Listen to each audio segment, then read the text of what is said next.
Here's a picture of the roller coaster.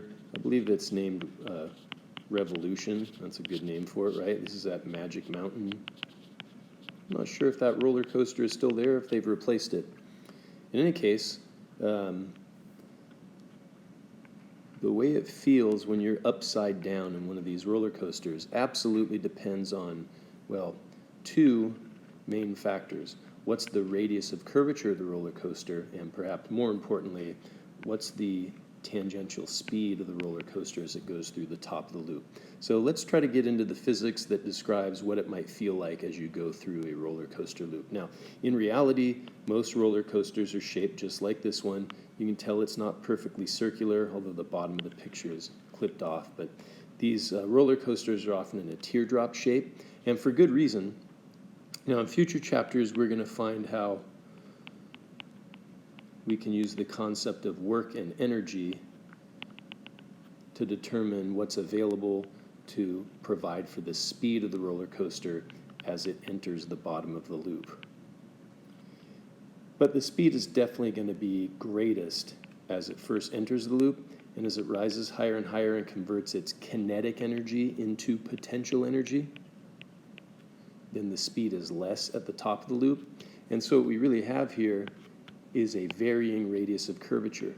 The amount of curvature is subtle at the beginning of the teardrop shape, and then that curvature becomes much more exaggerated near the top.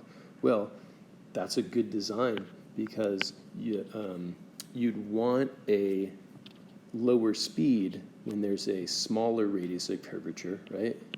As the radius of curvature decreases, the speed should correspondingly decrease. Where here, the radius of curvature is larger, and there's a larger velocity to go with it. So there's sort of that teardrop shape matches the radius of curvature to the speed. But it makes the problem a little more difficult to solve. So we're going to simplify and consider this hypothetical case where our roller coaster is circular.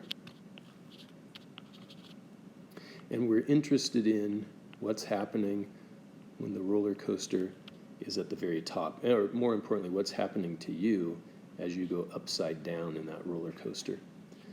Okay, so you're being projected this way with some tangential velocity on a circular loop with a radius of r. Let's make a free body diagram here. The question is, what are the forces that are acting? Well, there is certainly some pull of gravity. Now notice what the direction of that vector would be if we slide this onto the actual diagram. Then the force of gravity is pointing toward the center of the circle. So gravity alone can provide the centripetal force. It really depends on how fast you go. At high speeds, you feel heavy in your seat, or you feel a lot of contact force. It's actually at low speed that you get a thrill out of the roller coaster. We often think that it's more thrilling to go fast, right?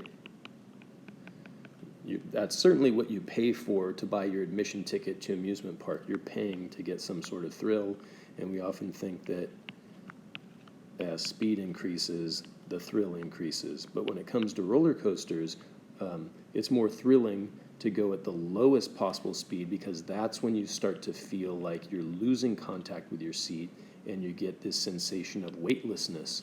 So let's draw the free body diagram for the case where you're going kind of fast. Well, then you feel heavy in your seat, which means there is some significant amount of contact force that can't be ignored, and your seat pushes downward on you, so it points in the same direction as the gravity force. So the two forces in the free body diagram are normal force plus gravity, and that's it. So the net amount of force is the sum of those two, right? It's normal force plus mg. By Newton's second law, we replace net force with ma.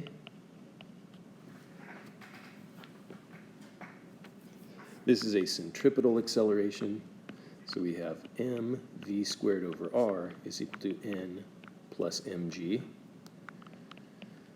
So if we want to know what does it feel like, then we're interested in solving for the normal force. So the normal force is m times the quantity v squared over r minus g, and that's it.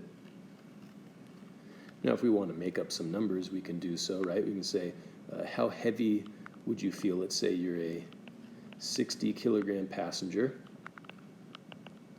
and the radius of curvature is 40 meters, and you travel with a speed of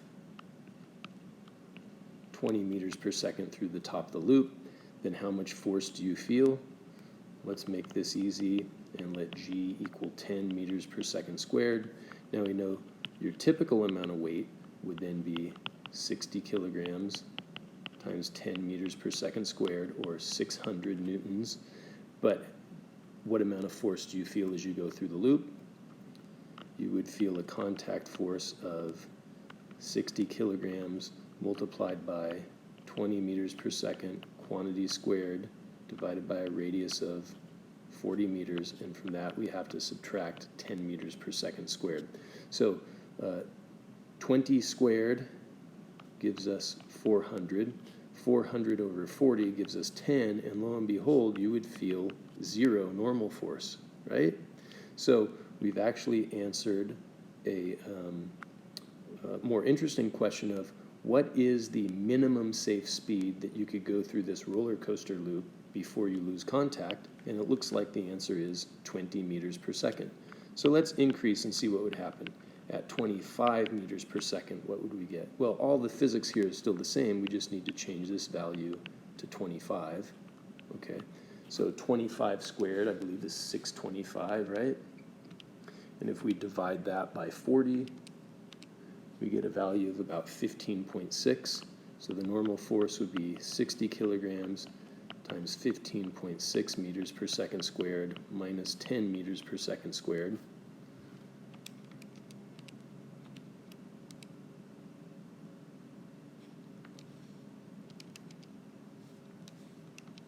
Bear with me as I calculate. Okay, so you would feel about 336 newtons of force, which is, notice, less than 600 newtons. So at a speed of 25 meters per second, you might not get the feel of complete weightlessness. So we compare 20 meters per second versus 25 meters per second. Right, you don't get the feeling of complete weightlessness, but you do feel lighter. And the faster and faster and faster you go, the greater this normal force will become. So there's really no thrill in going fast unless you happen to like the sensation of being pressed tight against your seat. The real thrill is to figure out what's the lowest safe possible speed. So this is the governing equation for determining the amount of contact force for a roller coaster as it goes through the top of a loop. We might be interested in what's the amount of force as you go through the bottom of the loop.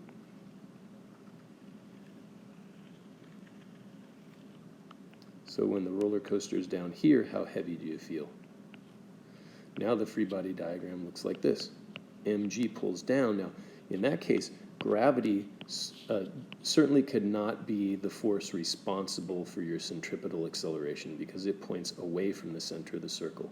So there has to be some force pointing toward the center of the circle, and we know that's the normal force.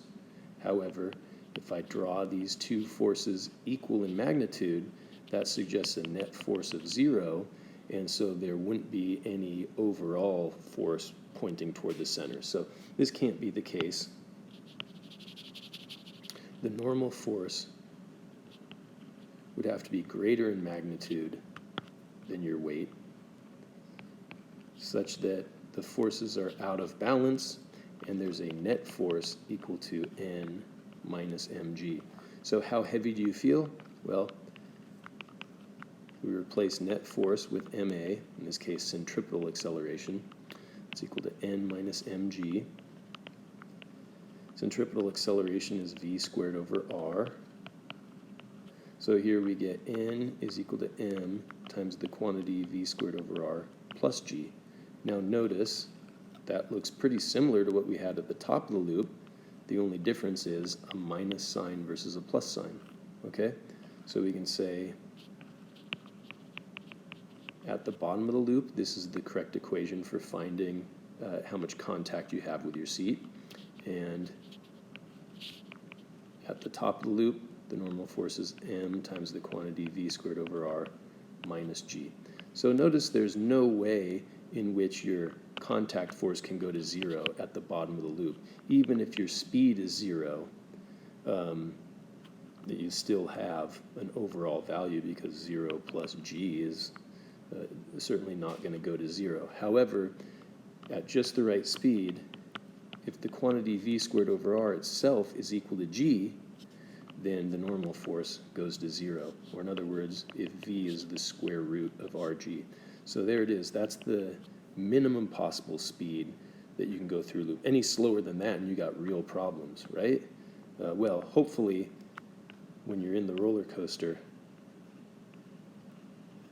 your seat either has a strong seat belt or often there's some safety harness that goes around. So as you sit here in your seat, this thing straps over your shoulders and holds you down. Entirely for the case that what if for some reason the roller coaster didn't have enough speed, then there'd be a force this way to help lift you up. Right, the thrill of the roller coaster is to go slow, not fast.